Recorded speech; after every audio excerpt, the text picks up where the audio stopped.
Good Friday evening, everybody. Hopefully, you're having a good start to your weekend. If you're Canadian, hopefully, you're having a good start to your long weekend. I've got a fun one for you today. If you didn't watch my video about Freeland's press release in Toronto yesterday, this is sort of a part two, her question and answer period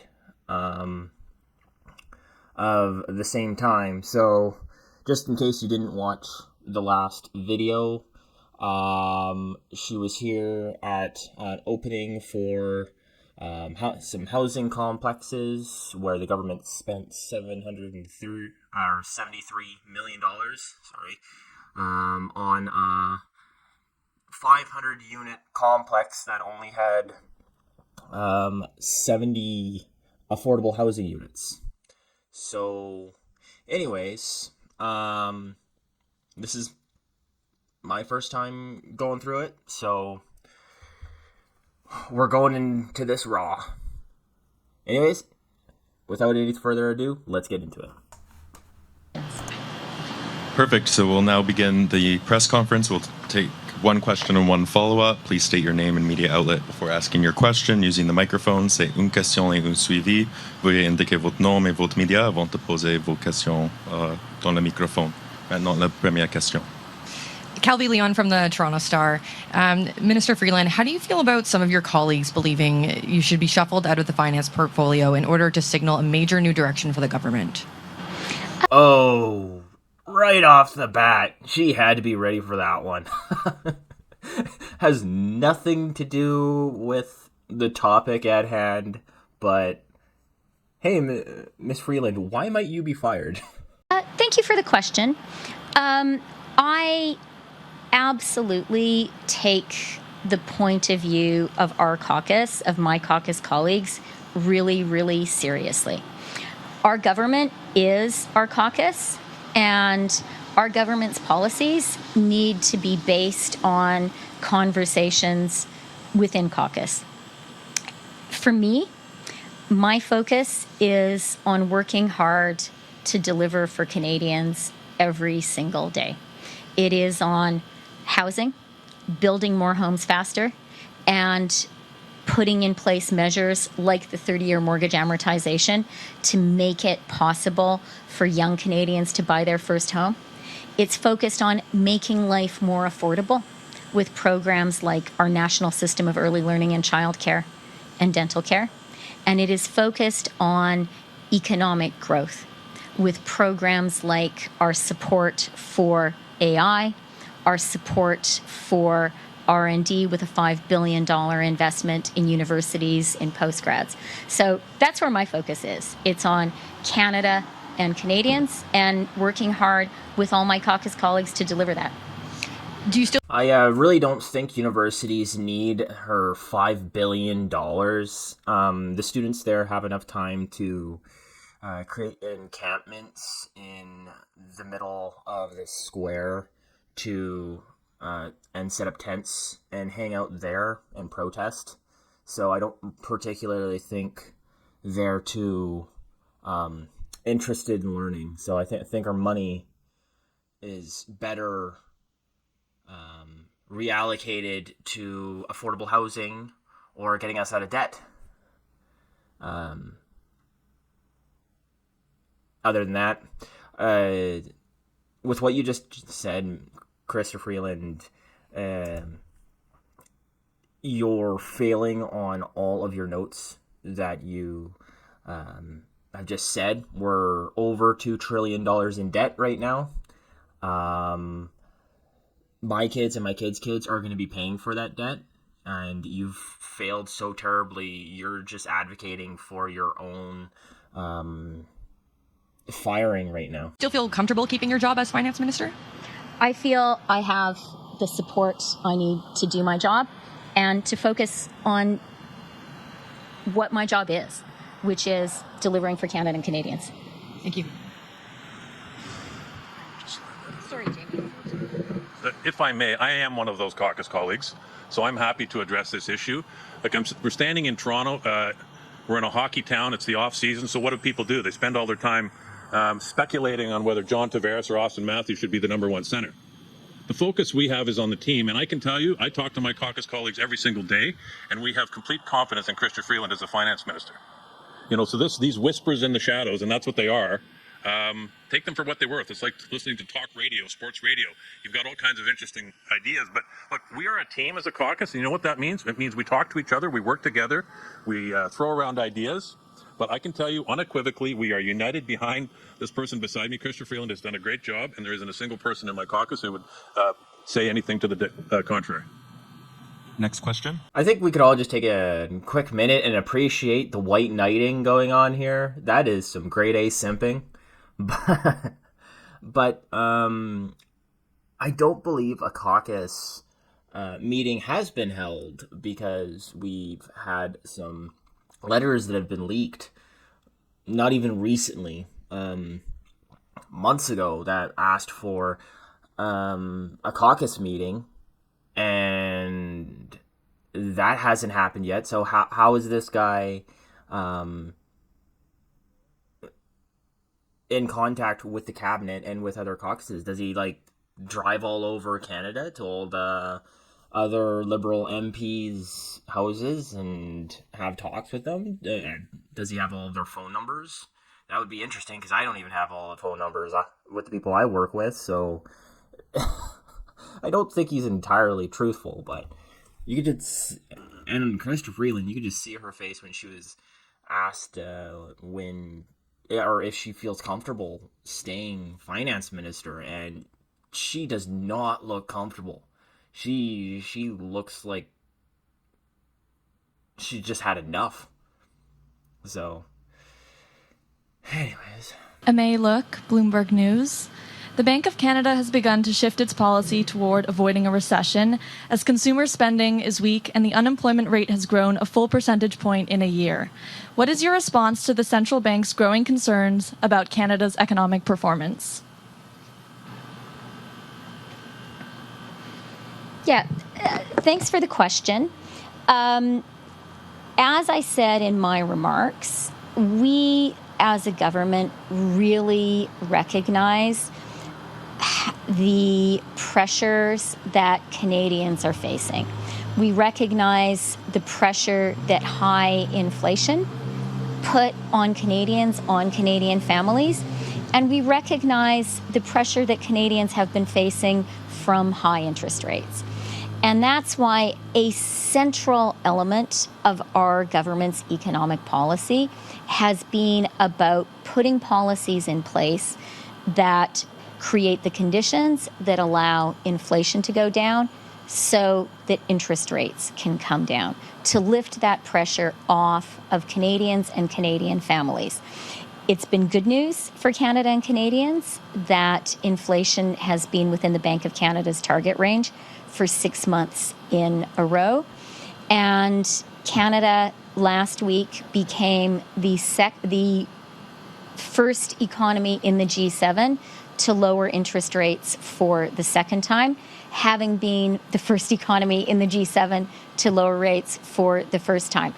I was out knocking on doors in my own riding yesterday, and one of the things I heard from people was that high interest rates have been really a pressure and a concern for them. I heard from people who have a house, who have a mortgage renewal coming up. They were very, very aware that interest rates had come down last week, and they told me that that was a relief for them. Thank you. There are a lot of Yeah, thank you, Captain Obvious. I'm pretty sure it is a relief for everybody who bought at the top of the market, like $1 million homes for a bungalow for an interest rate of, what was it back in 2021, like 0.5% or something. Yeah, I'm sure that they they were glad to see interest rates go down. I don't know if the Liberals or if it's just Chrystia Freeland really realizes that a way to bring down inflation is also to make people poorer so they stop spending. And when you look at inflation going down, and when she hears that Canadians are feeling poorer, that 25% of Canadians are living in poverty, that should be ringing alarm bells that inflation is not going down because of a good reason. Inflation is going down because people don't have any money to spend. So she has to focus on things that put more money in Canadians' pockets without going into deficits, without printing more money, without how to spur our economy on. Except she wastes money on this $10 a day dental or $10 a day daycare that doesn't work and has failed in Ontario, or dental care, which apparently, from what I've read recently, not every dentist puts in. It's only like a small few dentists that actually accept the dental care. So she needs to, and I don't know if she has the capability to figure out where all of this government waste is going to, and stop subsidizing companies who are building expensive apartments and start subsidizing, this is a thought. If she wants to subsidize housing, ask small builders like mom and pop home builders to offer them money to build low-income housing near train stations and stuff like that. Not mega builders like Main Street or Boardwalk or whoever she's visiting here. Yeah, it doesn't say. Don't subsidize the big guys. Give our money to the small builders to build them up, and so they can hire more people for these jobs. And then you will have a possibility of actual good landlords in these low-income housing. But, of course, she wouldn't think of that because I don't really think she lives in these parts, so. Condos on the market and overall housing development is still not running at a level that the country needs. Is it time for the government to rethink its ban on foreign home buyers to bring more capital into the sector? No. Just a second. That's a really, really important question, but a really, really stupid question. So I'm going to replay that so we can actually hear the full context. Really, that was a relief for them. Thank you. There are a lot of condos on the market, and overall housing development is still not running at a level that the country needs. Is it time for the government to rethink its ban on foreign home buyers to bring more capital into the sector? No. What we are focused on is homes for Canadians to live in. A real challenge for Canada has been housing becoming a speculative financial asset rather than what these homes are here. Places for people to live, for people to build a life, for people to build a family. And that's why our focus is on two things. One is supply, supply, supply. Getting more homes built faster. You heard Jamie talking about how in 2018 there was nothing here, and now we see a great community and more homes coming soon. And our second focus is on being sure that young Canadians who want to buy a home have the tools that allow them to afford it. So that's why I'm really here emphasizing the 30-year mortgage amortization. Thank you. Next question. Holy crow, that was the dumbest question ever. Like I said earlier, that's the exact problem they were having in Vancouver. And at least I'm going to acknowledge, thank goodness Chrystia Freeland knows that these foreign home buyers buying up our housing on speculation and for investment is a massive problem. Like I said, in Vancouver, they have a really, really bad problem from people over in Asia buying up housing there, and then it's either their beachfront property or it's their property in Canada, and sometimes they don't even rent it out. And yeah, they just stay at their homes in Asia and have just some random nice apartment or something in Vancouver. So that's been a problem for the longest time, and from a lot of the boomer people I talk to, that's the reason why they all invest in the housing market, is because they're like, it doesn't matter if Canadians can't afford housing because people overseas always buy up our houses. So it will just always go up because we'll always have people to buy houses. And that's the issue.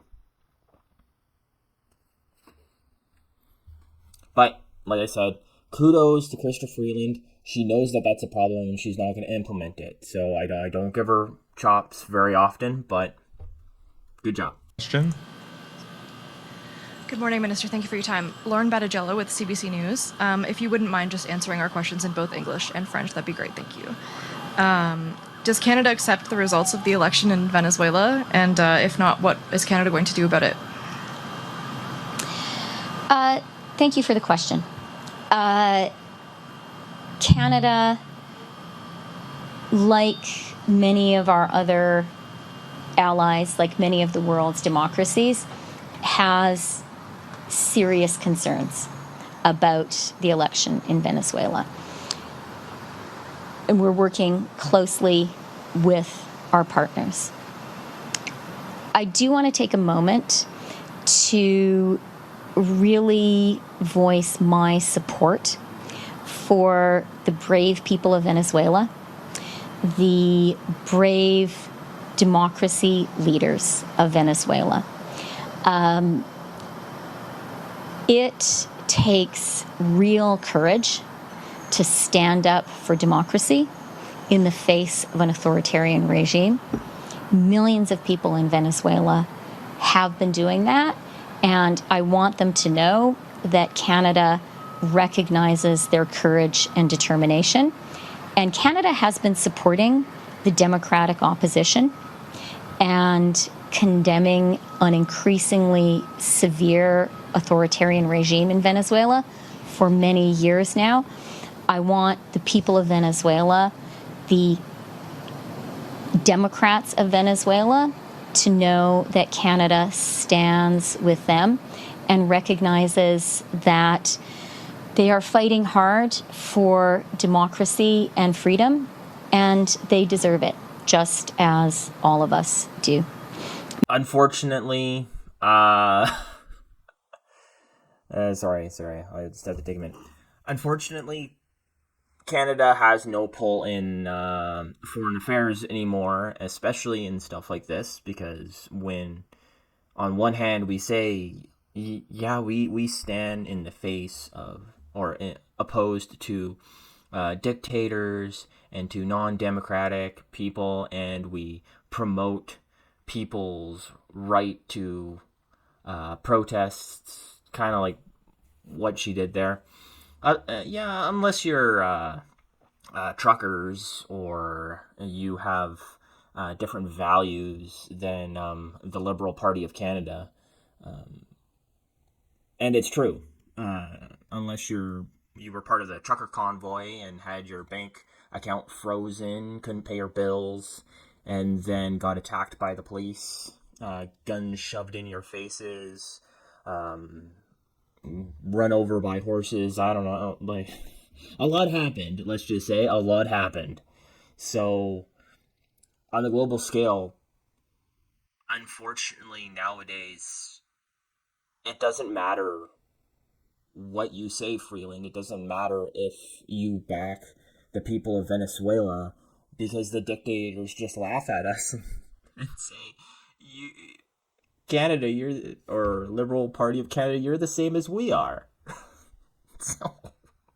So, so that just whole thing means nothing. And if you didn't know and didn't hear, so when they're talking about the elections in Venezuela, so they just had one between Democratic government. I can't remember the lady's name. Sorry, I don't have this. Let me know in the comments below if I get this wrong. I don't have the information of the Venezuelan election on me right now. I'm just going off the top of my head here. So if I'm wrong, let me know, and I'll have to revise it in my next video. But from what I understand, it was between the socialist dictator and the who's was in power in the Venezuelan government, and against the democratic sort of challenger, let's just say, who wants to be in government. And so apparently the dictator got all of his votes, or allegedly said he got the majority of votes by like 51%.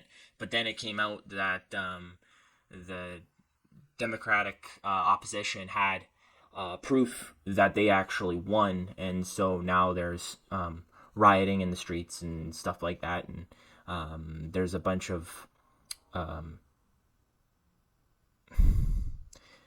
there was manipulation in the election, let's just say. So, and that's sort of what happens during these in these dictatorships. They never lose, they always seem to win, right? So yeah, to me, hopefully the right government, the Democratic government, because it seems from what I've read is that they actually won by a massive margin, like 80%.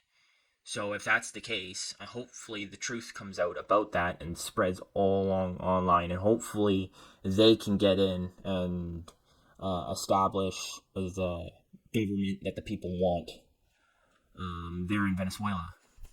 Personally, I'm not the kind of person that goes and up on a podium, kind of like these people, and say that every country, even if they don't want a democratic government, they have to have one, right? It depends on the countries.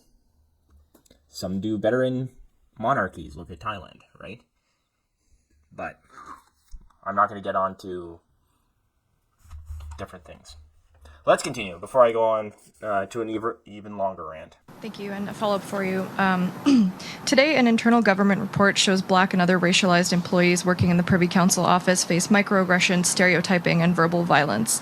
It also found white employees and executives detailed personal experiences and career-advancing opportunities that were in stark variance from Black, Indigenous, and racialized employees. What is your reaction to this, and will your government settle the Black class action lawsuit which alleges the problems at the Privy Council office exist throughout government? Racism and discrimination is never acceptable. It's not acceptable anywhere in Canada, least of all inside our government.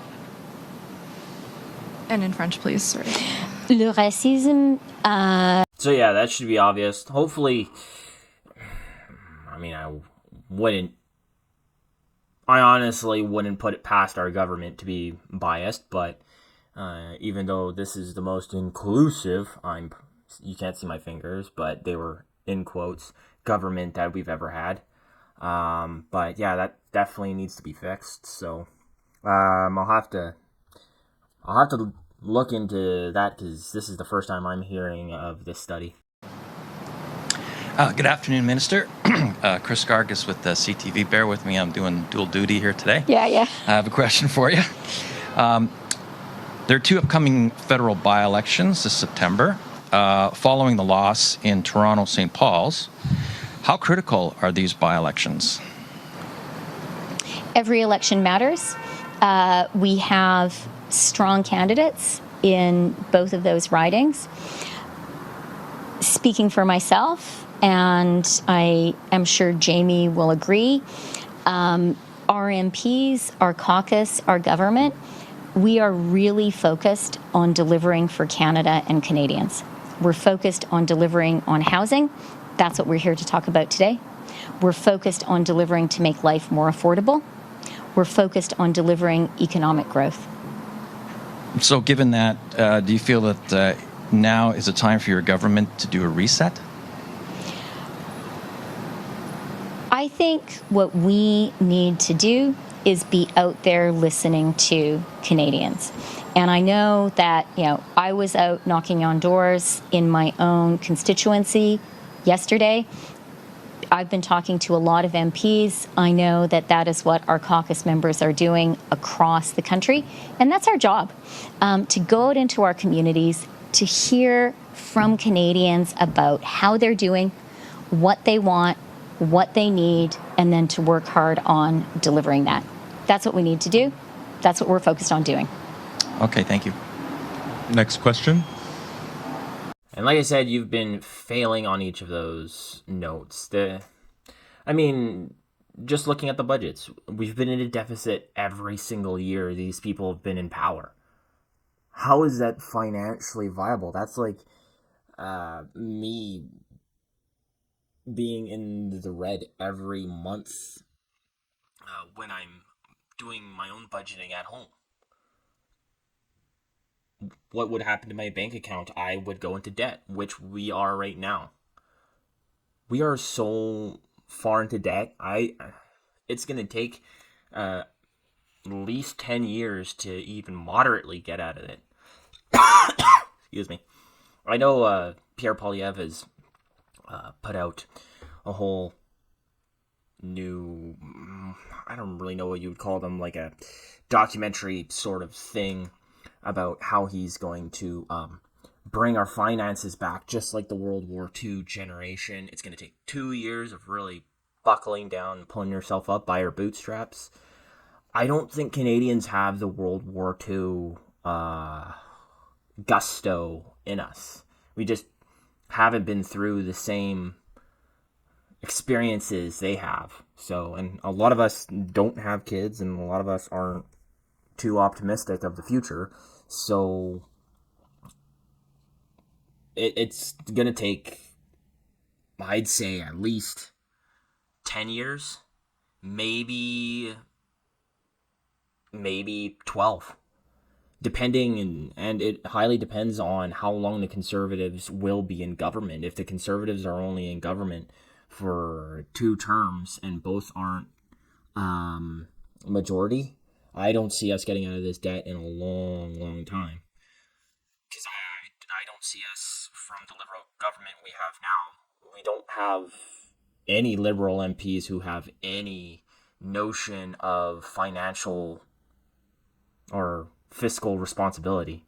So,